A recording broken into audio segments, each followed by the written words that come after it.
Vous écoutez Europe 1, il est 9h30. Le journal des médias avec Guillaume Janton. Je suis ton père, Guillaume. Je suis ton... Alors ça marche pas. Non. Bonjour, à la une ce matin, Valérie Damido pourrait arriver sur TF1 avec une nouvelle émission. L'État prévoit de renflouer les caisses de France Télé et plusieurs stations de radio décident d'attaquer Fun Radio en justice.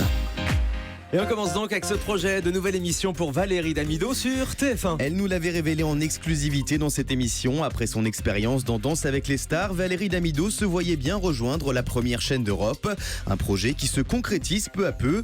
Alors que plusieurs médias affirment que l'ancienne animatrice d'M6 et NRJ12 planche sur une nouvelle émission quotidienne qui mettra en compétition les inventeurs, nous sommes en mesure de vous confirmer qu'une émission test a bien été tournée ces derniers jours en extérieur. Pour l'heure, ce projet en est donc au stade de pilote, mais il pourrait voir le jour rapidement à l'antenne si la direction de TF1 est convaincue. On reste sur TF1 qui diffusera l'année prochaine l'adaptation du film L'Arme Fatale en série. Alors que le 3e volume de la saga a cartonné hier soir sur TMC, son adaptation en série a été lancée aux États-Unis au mois de septembre dernier sur la chaîne Fox et elle a visiblement séduit TF1 qui vient d'en acquérir les droits. Selon le Parisien, les 18 épisodes de la saison 1 de L'Arme Fatale version série télé débarqueront sur la une d'ici la fin de l'année prochaine. L'État prévoit de renflouer les caisses de France Télévisions. La ministre de la Culture Audrey Azoulay et la présidente de France Télévisions Delphine Ernotte ont signé hier matin le contrat d'objectifs et de moyens de France Télé. Une feuille de route déterminant les missions et les budgets du groupe public pour les 4 années à venir. Parmi les principaux objectifs, l'investissement dans la fiction française, le renforcement de l'ancrage numérique du groupe audiovisuel, mais aussi le développement de l'offre d'information des chaînes du groupe.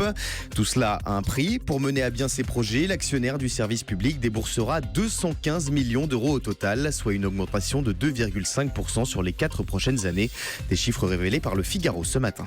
Et France Télévisions toujours avec de nouvelles nominations à la direction de France 2. Delphine Ernotte a officialisé hier la nomination de Marie Geneste à la direction de l'unité divertissement, spectacle et jeux.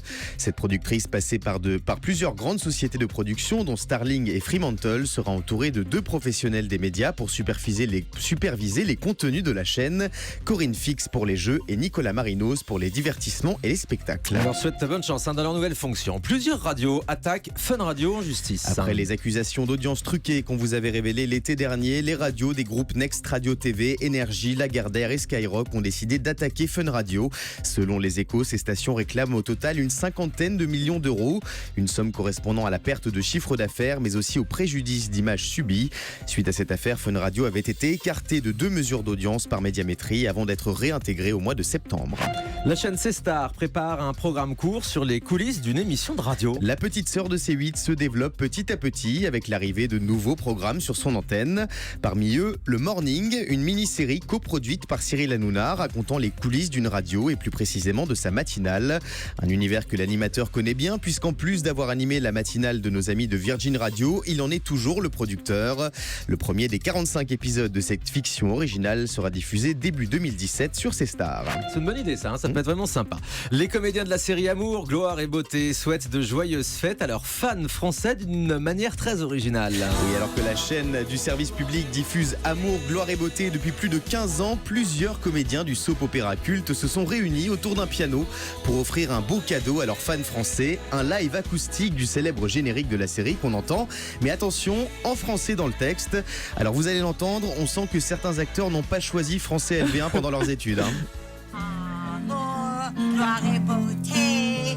Amour, gloire et beauté. Des mots qui font rêver. Des mots qui font rêver. Des têtes qui vont tourner. C'est drôle, ce sont les acteurs américains donc, qui reprennent le générique en français. Mais ils ont pris celle qui chantait le mieux en français en Bah plus. oui. Hein. Non, ils se débrouillent bien. Et Oui. vous souhaite un joyeux Noël. Voilà. C'est drôle. Joyeux Noël en anglais dans le texte. Donc voilà pour le casting d'Amour, Gloire et Beauté. Allez, n'oubliez pas d'aller voter pour votre personnalité télé de l'année sur le site d'europe1.fr. Oui, pour la première fois, le grand direct des médias va récompenser 2 personnalités, l'homme et la femme qui ont le plus marqué le petit écran de leur talent en 2016 selon les téléspectateurs. Et c'est vous qui décidez. Pour voter, direction le site d'Europe 1 jusqu'au 31 décembre. Et un peu comme le monsieur qui annonce les votes des Miss France, je peux d'ores et déjà vous donner les premières tendances tendance. Allez-y. Alors du côté des hommes, C'est Yann Barthès, non? et oui c'est Jean-Pierre, Yann. non, du côté des hommes, le Oh, classement est zut. largement dominé par un animateur de C8 dont le nom commence par A et finit par Nouna.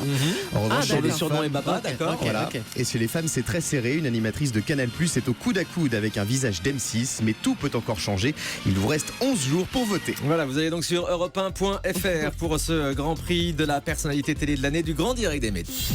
On termine avec le chiffre du jour. 2 comme la deuxième saison de Mariés au premier regard. Après une saison aux audiences très satisfaisantes, M6 a décidé de commander une deuxième édition de ce programme dans lequel des hommes et des femmes se marient alors qu'ils ne se sont jamais rencontrés auparavant. Alors tous ceux qui rêvent de se marier avec un inconnu à la mairie devant toute leur famille peuvent d'ores et déjà postuler en envoyant un mail à l'adresse suivante: mariés au premier regard @m6.fr. Bien noté, merci beaucoup Guillaume Janton.